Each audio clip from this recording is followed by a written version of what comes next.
I was kind of confused about how I think was it B flat to an F, B flat over F. What does B flat over over D is the mean? thing. Oh, sure. Okay, well, Right, let's answer yeah. those both What does questions. that? So the first Yeah. question is, meanwhile, Lauren, where are you at in your theory journey? Because I'm not I'm, sure of your background. I Can you read haven't notes? done theory. Yeah. I can read and understand music. I can't pitch well, Mm-hmm. just from looking at music. Neither can I. But That's fine. I can like note bash on a keyboard, and that's probably about it. I haven't done theory since 2015. Yeah, 5 years ago. So Yep. Very yeah, specific. 2000. Yeah. No. That's the last time I trained in theory. So Cool. yeah, I All right. haven't. I'm probably going to be completely useless for the first like couple of these. You're right. It's just nice to just watch. Yeah. And it's also just nice that I always like to do just a basic check-in as to whether you can identify notes. And although it seems common sense, I don't think it always is. But if you can read notes, at least that puts all of us in the same kind of place. So in terms of the C7, firstly, E major. Okay, let's build the E major chord. It's made up of the first scale degree, the third scale degree, and the fifth scale degree of E major. Okay, so here's our E major scale. And all I have to do to work that out is whole tone, semitone, whole tone, whole tone, whole tone, semitone. For those playing at home, whole tone is 2 semitones. Any questions on that so far? A major chord is made up of the first scale degree, the third scale degree, and the fifth scale degree. And each of these scales, each note in a scale has a degree number. Okay, so 1, 2, 3, 4, 5, 6, 7. So we have scale degree 1, scale degree 3, and scale degree 5. 1, 3, 5. When we Is that just another way of saying the tonic, the third and the fifth? Yeah, Because correct. I've never heard degree before. Yeah, it's exactly like it's probably the opposite. It's probably the opposite side of the coin of tonic. Mediant, I believe, is the third, and dominant is the fifth. If we want to sort of talk about note names, I talk a little bit about that, but not too much. Usually because I never use them. That being said, tonic and dominant I use quite a lot. So 1, 3, and 5. It's more of an important note, so we don't confuse them with. Meanwhile, in my hands, you can see this as my right hand. Is this my right hand? Yeah, but it's a bit delayed. Okay, fair enough. That's all right. Still working out that. Yesterday I was flipped. We worked that out though. Anyway, okay, back to the point. So 1, 3, 5, as opposed to 1, 2, 3. Okay, so we'll just make that distinction that that's not the order of the notes. In order to find an E7 chord, we have to flatten the 7. So I add the major 7, so that's scale degree 7, and then I flatten it by semitone. Any questions on that? So in a piece of music, you will see something that looks like.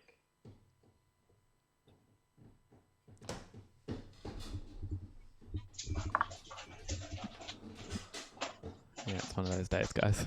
Every Thursday. It's just every Thursday. Everything's on the ground, miraculously for no apparent reason. So that's our E7, E, G, B, D. As for what I would play, as to how I'd voice it, I presume your question's a bit more centered around Alinta? How I'd voice it? How I'd shape the chord in my right hand? Yeah. So say I've got my E in the left hand playing an octave. I like to play octaves with the left hand just to give that sort of strength. The most important notes in a chord, there's kind of like a sequence of priority in the notes. So there's a certain point where you can actually start taking out notes and the construction of the chord is still relatively there. So for example, if I play this E7, I can get rid of the B, the fifth, and still have the basic sentiment of an E7. Still getting the idea across. Okay? Mainly because the G sharp is there, and the G sharp indicates that it's a major chord, so I need that. That's very important in terms of coloring the chord. And the flattened 7 is quite important in indicating that it's a dominant chord or an E7 dominant. So what I do, most importantly, first and foremost, I'd actually play just E's in my left hand, and I'd prioritize playing the 3rd and the flattened 7 in my right hand. That's they're the bones of the chord. And in jazz context, if you want have a chat with the other half about this, that they're actually the 3rd and the 7th of a chord are actually referred to as the bones. If it's a 7th chord, they actually they're main ingredients of this chord. If you actually remove those ingredients, then the chord starts to become a little bit more ambiguous. Now, I don't want to go down to that path because we're still in a beginner class at the moment. I don't want to go too deep into that little dark alley. But any questions on that? Did that somewhat clarify your question?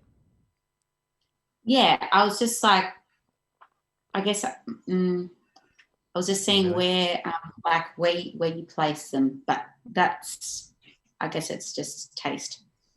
Taste, too. style, context. And also going from one to the other.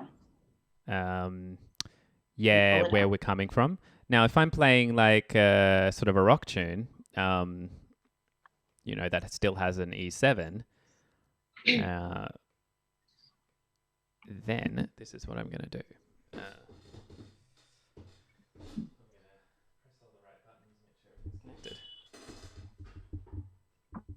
Yep, you're connected and you're just not showing up. What a time. But say if I'm playing a rock tune, and you will hear this, you just won't see the notes coming up. So this is me more in a rock context, and I'm going to get rid of the 3rd because generally rock music will omit the 3rd just to give it a bit more of an edgy kind of sentimentality. Also because it's usually centered around guitars, and guitarists generally play power chords when they're starting out. And then if it's an E7 and I'm playing in a rock sort of context, I'll play G sharp, D, and G sharp if I'm just comping. Now, when the comping isn't just another way of saying, say if the song just has chords and I need to just make up the accompaniment, we refer to that as comping. If it's a jazz song, then I'm going to add some more colored tones. I might add the 9th and I might add the 13th. Really, really depends. I'll try and answer that more as we go. To answer your question, Jess, when something's over something, thanks for bringing that up because that's actually very specific terminology. If you don't know what it is, you won't know what I'm referring to. So it's another way of talking about the inversions. So I can say E. I can also say E over G sharp. So that's another way of saying E in first inversion. So how did we go with the inversions yesterday? Yeah, over my head a bit. How do you go with building chords? No need to apologize. No, Do you understand the principle? What about major scales? Yeah, probably not anything. Yeah. That's all right. It's just there's just a bit of a gaps we need to fill in order for that sentiment of such and such over such and such to make a bit more sense. In the context, I'll bring up Zero to Hero one more time. Yeah. I'll explain it to you in a bit more of a conceptual way, if it didn't sound conceptual already. Actually, no, I'll bring up my arrangement because it's better. F, there's F. Yeah. Then I would say there's E flat over F. So that actually means play an E flat in your right hand and play an F in your left hand. So the E flat, we say over because the F is the lowest note, and it's just this sort of odd sentiment that the E flat is on top of the lowest note. Okay. And the lowest note is the F. So we say E flat over F. In this way, we say B flat over D, which is to say you play B flat in your right hand and you play a D in your left hand. Yeah. So what about, so with the bass clef and the treble clef of the music, is that ignoring? Sorry, I'm looking at you, by the way. That's okay. Yeah. Is that looking at is it ignoring the top line and the bottom line just by saying that it's a B flat over D? The chord symbols are giving you a shorthand way of telling you what the actual notes are telling you to do. So it's actually so there's two different ways of looking at it. Some people will read the notes, i.e. read the dots and just play exactly what's notated, and some people actually read the chords. The chords are just a shorthand way of describing what the notes are saying on the stave. Oh, okay. So a B flat over D, you can still play a B flat over D, and I can approximate it and say, okay, that's the sound. But then I can actually read the notes and I go, oh, okay, it's actually a D in the left hand and then a B flat and an F. So it's not as big, the chord's not as big as I'm making it out to be. Whereas previously I was going. So if I actually want to read the notes, then I actually have to just spend a bit more time and go, oh, okay, they're the notes. And sort of kind of what I'm aiming for all of you guys is to have the ability to pick up a basic pop song and be able to play the chords relatively quickly, and then be able to dissect the chords and maybe look at the notation of the accompaniment and go, oh, how similar is this? Because obviously when you're teaching or just running a song by yourself, you like to have the ability to maybe just look through the melody whilst just playing the chord symbols, just so you have a bit of a pitch reference, rather than getting sort of enamored, stuck into the actual notation. But building a good foundation of how to read music is still very important, because then you can cross-reference it and go, actually, is this B flat over D exactly what I'm after? Yeah? So I say B flat over D rather than... That's kind of the terminology. You can say B flat in first inversion. Let's go back a few steps. Does anyone else have any other questions they'd like to shout out, or observations, or songs they want to look at? This is all making sense? It is now. Mm-hmm. It's a lot of repetition, yeah, and it's kind of necessary, at least how I feel. That's how I feel things should be. With music theory, that is, a lot of repetition until you come across pieces in your own time and start to sort of dissect things and apply the principles that I've spoken about.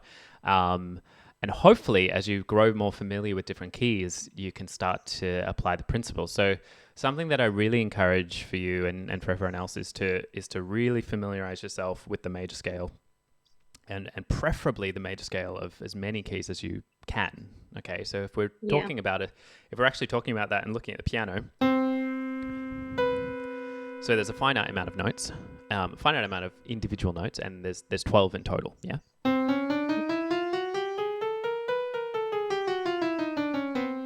Everyone on board with that? Yeah. Yeah. So really, it's a matter of familiarizing yourself with at least 12 major scales. Well, not at least for 12 major scales, a maximum of 12 major scales. The first one being all the white notes from C to C. Mm-hmm. Do you have a keyboard, Jess? Both Jesses do. I know the other. Brody does, yeah. Jess Chiccarelli. Yeah. Jessie. Cool. Anyway, talking to myself again. So you take some time to go to the keyboard and familiarize yourself playing from C to C. Yeah. And in terms of fingering, we refer to the thumb as 1, index as 2, 3, 4, 5. So they're the numbers we use for the fingers. So that way, when we're talking about playing the piano, I go, okay, so use 1, 2, 3 here, and then 1, 2, 3, 4, 5 here. When you're playing the major scale, for most keys, with the right hand, it's going to be 1, 2, 3, and 1, 2, 3, 4, 5. So 1, 2, 3, and then you actually tuck your thumb under. 1, 2, 3. Hopefully this shows kind of accurately. You tuck your thumb under, and then you tuck your thumb under, and then you play the rest of the notes. 1, 2, 3, 4, 5, and then you reverse that. And of course, with every scale, there's always going to be a pattern. It's that pattern that gives its distinct sound, and just to make sure I'm not sort of talking about terminology that you're not accustomed with. The pattern is made up of whole tones and semitones. Yep. And a semitone on a piano is any adjacent note. Okay, and I really hammer this point home because we often think that sometimes notes are not adjacent to each other, but this C and C sharp, they're next door. Yeah. Yeah. even though ones might be higher and lower, we actually want to visualize them all being in one sort of horizontal plane rather than one being one even horizontal plane. 2 semitones make up a tone. Everyone cool with that? Mm-hmm. Yep. So what I'd ask you to do is, everyone, obviously, really familiarize yourself with that pattern. Whole tone, semitone, whole tone, semitone. The quicker not the quicker, sorry, but the more you spend time familiarizing yourself with major scales, then you can actually start to think about the scale degrees. And if you familiarize yourself with C major, for example, a major chord is going to be made up of scale degree 1, scale degree 3, and scale degree 5. So, for example, if it said C major chord, you would know your C major scale, and then you'd play scale degree 1, scale degree 3, and scale degree 5. Okay? That's one way of looking at it. Yeah. One way, which I think is probably the most foundational and strongest way, in my humble opinion. Of course, you can just measure the distance between two notes. You can measure the distance between the first and second note and measure the distance between the second and third note by semitones. And then you can apply that to any chord. Yeah. So who can remind me how many semitones between the first and second note? 4. And what interval? Yeah. Cool. And what interval's that? Third. What kind of third? Major. Yeah. Is that the answer? You're like throwing darts in the dark. It's great. Major. It's a major chord, so it should be major. It's common sense, right? Good. And then the distance between the second note and the third note in semitones. 3 semitones. And what's the interval? Minor third? Sorry, did I miss that? Oh, yeah, minor third. Yep. So a major third and a minor third, you stack them on top of each other, you get a major chord. Yeah? Okay. So 2 different ways. Yeah? 2 different ways. You can either familiarize yourself with the major scale. Someone's doing 2 conferences. Or you can just measure the distance between the 2 notes, okay? It's nice to have a good understanding of both of them, all right? Now, we have our major chord. In order to make it a minor, I flatten the third by a semitone. There's my minor chord. Oh. Bam. Yeah? Okay. F major. So 4 semitones, 3 semitones, F major, F minor. Wow. Okay. Yeah? Does that make sense? So here's my C major. Here's my C major 7. All right, I'm advancing a little bit here. Major 7. So I'm adding the major 7 interval to the chord. Mm-hmm. That's all I'm doing. I'm going 1, 3, 5, 7, major 7. But if the chord says C7, and I'll write this down, if the chord says C7 and not C major 7, I'm going to flatten the 7 by a semitone. Really? Why? Just cause. Okay. Half just cause. The why question is always difficult to answer in the world of theory. Isn't it just like there's a major and minor for a third, so that the 7th has a major and a minor as well? Okay. Yeah. Yes. So Yes. 7 have a major and minor. Yeah. Okay. So if we're sort of touching on intervals, which we touch on every now and then, it's always nice to go on to work on that. So this is our major 7, and this is our minor 7 interval. Okay, and an interval is a dyad, which is 2 notes. An interval is only 2 notes. So right now I'm not playing a chord. I'm only playing a minor 7 interval. Okay, it's the distance between 2 notes. So when the chord says C7 or if the chord says C minor 7, they are different chords. Okay, so C7 and C minor 7 both include the minor 7 interval, which is 2 notes. There's a place for us. Yeah. So C7, C minor 7, both include that interval. But C7 includes the major third, and C minor 7 includes the minor third. Oh. So a C minor is actually just a C minor chord. C minor 7 is a C minor chord plus the flattened 7. And a C7 chord is a C major chord plus the flattened 7. It's an important distinction. Yeah, right. Yeah. Any questions, friends? I'll go for a little bit longer if you guys are happy to stay for another 5 minutes. Yeah, I've got a quick question. If Yeah. they didn't want the seventh flattened, what would it look like? I know we touched on that in another lesson. Oh, but yeah. I can't Cool. remember. C major 7. Now, in the context of a minor chord, so does that make sense so far?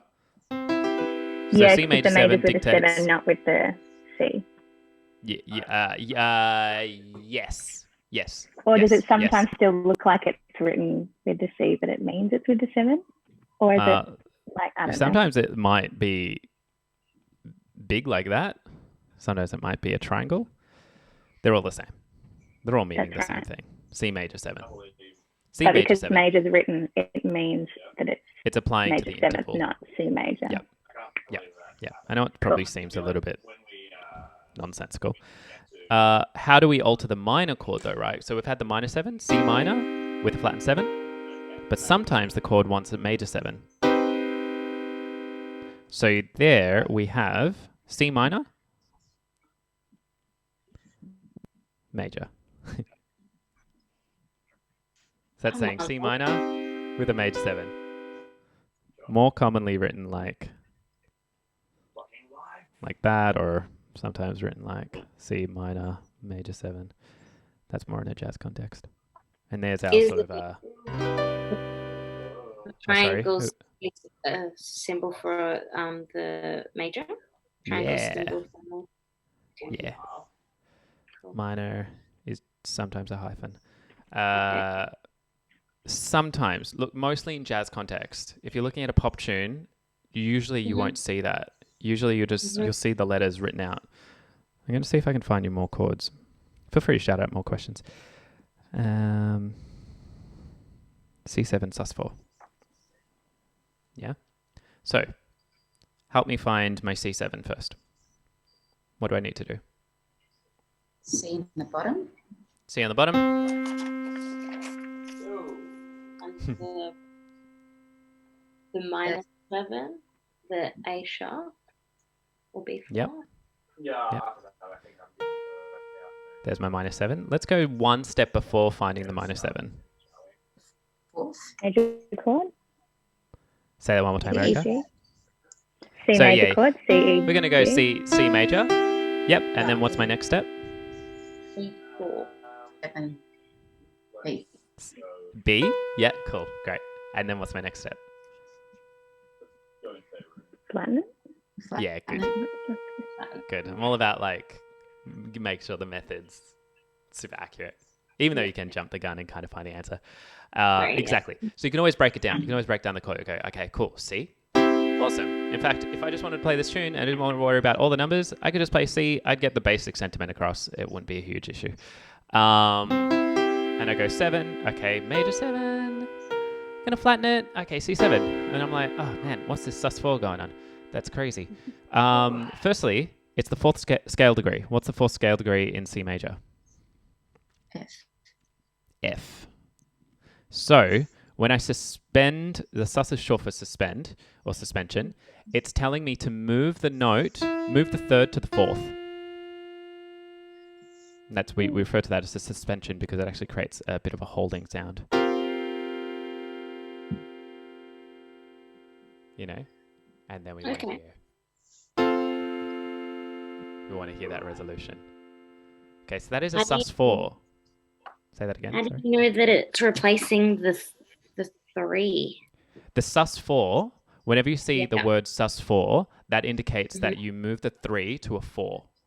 So it's actually telling you don't play the 3, play the 4 instead. Okay. That's the telltale sign. Just makes it a bit more. It's just a slightly. If we get into sort of musicology, it's just a bit more of an interesting sound. So then we've got this. And it doesn't always resolve to a C to the E, but that F the F in a C7 has such a strong pull to the E. Just musically. Yeah. Ooh, here's a fun chord. B minor 7, flat 5. Firstly, let's find my B minor. So, what intervals between the first and second note for a minor chord? 4. That's for a major? No, 4 semitones. Actually, yeah, let's work out the B major first, because that's going to be our Sorry. process, right? No, it's good. So 4 semitones. We're going to work out the major chord first. 1, 2, 3, 4.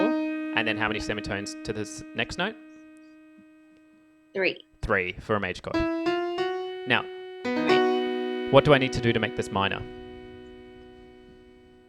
Flatten the 3 and 5.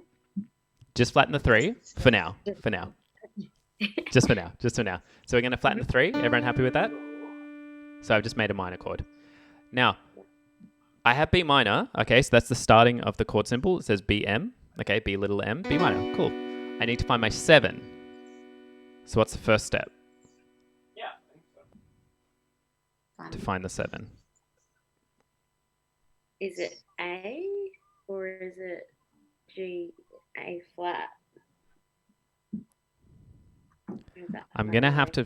No, you're good. It's good. It's good. Rather than guessing the note, what is the actual process in actually finding it? So what do I need to look for? What interval? I can't remember the interval between the 5th and 7th. That's okay. It's between the Minor 1 and 7. 7, by the way. It eventually will look for a minor 7, correct? And sorry to put it in such layman terms. I just want to make sure we're very clear with this. So I'm going to find the major 7 first. Number 1, find the major 7. Okay, the major 7 is always going to be a semitone away from the note above an octave. Okay, so the major 7 is always going to be an octave up and then flatten it by a semitone. That's the major 7. I don't want to confuse it with extra flattens. Mm-hmm. Okay, so let's pause on that for a second. A major 7 is also 11 semitones away. 1, 2, 3, 4, 5, 6, 7, 8, 9, 10, 11. Major 7, okay. A major 7 is also the 7th scale degree in the scale. But say you didn't really know B major very well, and it is a bit more of a slightly less known scale for beginners. So say you didn't know B major, you'd have to work out 11 semitones, or you work out 1 octave up and then flatten it by semitone. So we're not finished yet. So that's our major 7. Okay, so what will I do now? You guys You know would this. Yeah. Flatten it. Yeah, good. Now I've got my minor 7 interval. So I worked out my B major. I flattened it by a semitone. I worked out my major 7, and then I flattened that by a semitone. I've now got a B minor 7. What's the very last thing I need to do in this chord symbol? Flatten the 5. Flatten the 5. Bam. You with me, guys? Yeah. Correct, yeah. Super systematic, right? Very systematic. If you allow it to be, yeah? It's very easy to look at a chord like that and sort of get intensely intimidated. But if you step it down like that, you'll be sounding like a full-on jazz player in no time. It's pretty great because that B minor 7 flat 5 in gospel music is just awesome. So good. Okay, friends. Shall we do one more chord or any other questions you want me to answer before we shut out? Shut out. Yeah. That's the word. It's good to dissect it like that again, just to remind. Yeah, repetition. Mm-hmm. Even though sometimes it's the beginner's mind mentality. Often we go, oh, no, I know that. That's fine. Don't worry. Let's go on. Let's move on. But then actually you get presented with it in a particular key that you're not very familiar with. And you're like, oh, shit. That's You know? good. So it's always good to go, okay, how do I sort of systematically go through this? So I've got B flat. First chord, B flat. Now, a major chord, as I mentioned before, is 4 semitones and 3 semitones. 4 semitones. You never count the first note. 1, 2, 3, 4, and then 3 semitones. 1, 2, 3. B flat major. Cool. B flat over D.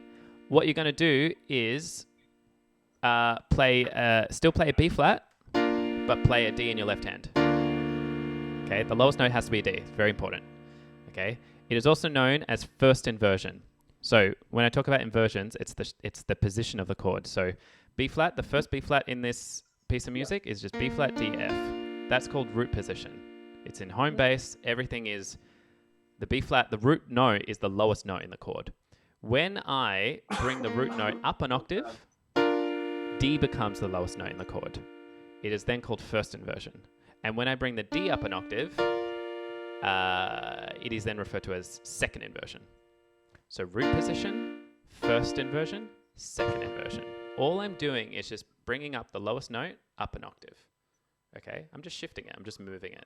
So two ways of looking at that, but the main take home is that it's the B flat chord over D. So your left hand must be playing a D. And then B flat over F. Cool. What inversion is that?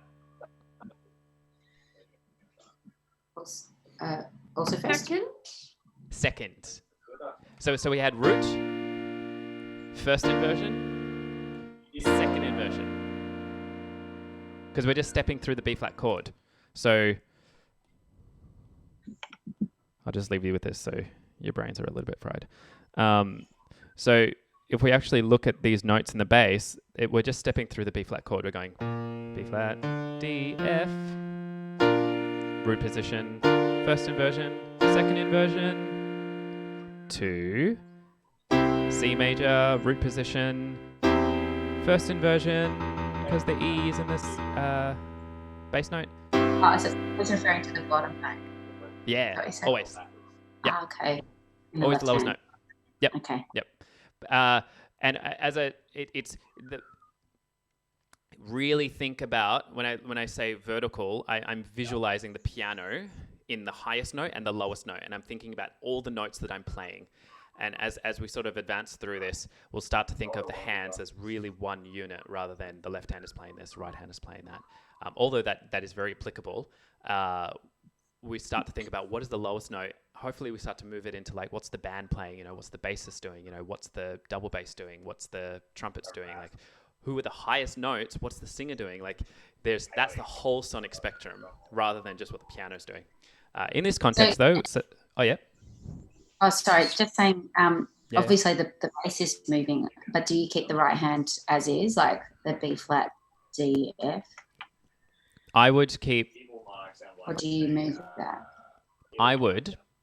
So, say for example, there's all about context, right? So, if I'm playing this as a solo piano, then I would move the bass as is indicated. So it's saying B flat, D, F. That's what the lowest notes need to be. And the right hand could just play the same shape B flat all the way through that. The right hand actually doesn't need to move. It doesn't need to jump around. It doesn't have to go. It actually can just go.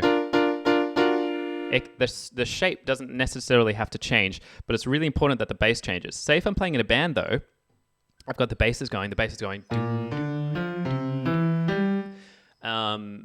Then my role will be to not play what the bass is doing, and maybe just play some sort of B flat shape. But I won't keep re-articulating it, because and this might be a little bit, might go over your heads just a fraction. When I look at this bar as a pianist, all I'm thinking about is just a bar of B flat. It's effectively just a bar of B flat. It's B flat. The bass note changes a bit, but the main take-home message for this bar is that I need to play B flat whilst the bass player might actually move. Now, I don't expect you to sort of really fully, kind of digest that. But you'd generally play, so B flat obviously in the left, and then D, F, B flat on the right. That's usually what you'd kind of basic kind of way to do it. Yep. Yeah. Because those inversions, and what I mentioned yesterday, those inversions are not necessarily telling you what to do in the right hand. They're actually telling you what to do in the grand scheme of things, like with both hands. They're not telling you invert the right hand. In a theoretical concept, say you go to an exam or something, they play an inverted chord, then you do it in the right hand, Let's go to the end of this system. So right now I've got a B flat over D over F, and then it goes to C major. C major over E over G, and then just plain as day F major. Cool, great. F major, this is how I'm just going to play the F major because I just feel like it. It's going to include the 1. So I like to talk in scale degrees. 1, 5, 1. It's going to include the third. It's going to include the fifth. It's going to include the 1. It's just a nice full F major chord. Just because. So the left hand is actually going 1, 5, 1. And the right hand is going 3, 5, 1. If you guys want to know that. It's not really necessary to know that. But G minor 7, and I'll quickly coach you through these last 2 bars as we wrap up. I'm going to find G major. 1, 3, 5. I'm going to flatten it. I'm going to find my major 7, which is a semitone above G. And then I'm going to flatten it. And there's G minor 7. Yeah. Okay? Yeah? Making sense, Jess? What's that little circle? Yeah. What's the Say that one more time, sorry. Yeah, The cool. little- Great. You guys are keen beans. Tell us the circle. We know the minor 7. More of the circles. Yes. Okay, no worries. Okay, so circle is just another way of saying diminished. So that chord is a G sharp diminished 7. All right. In fact, you're going to see the circle more than you will see the word DIM for short. It's more common to see a circle. Yeah. So, and of course, there are 2 types of circles. I won't go into that too much right now, but there's diminished and then there's half diminished.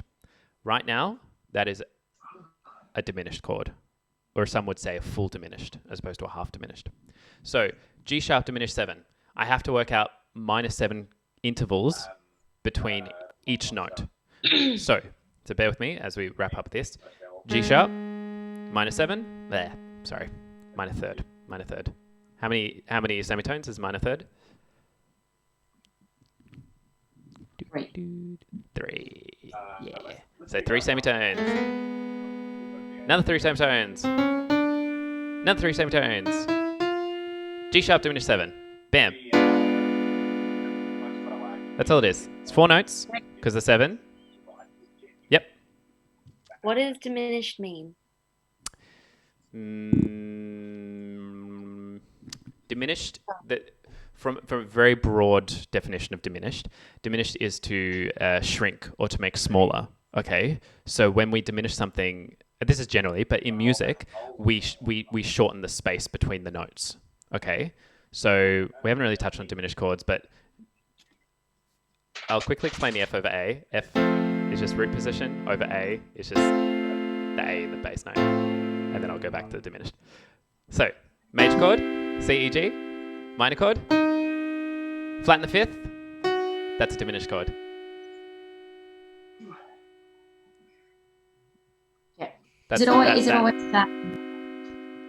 Does it matter if it's 3 or 4 notes, or is it generally? It's only gonna, if it says 7, then it wants you to work out an extra minor third above that third note.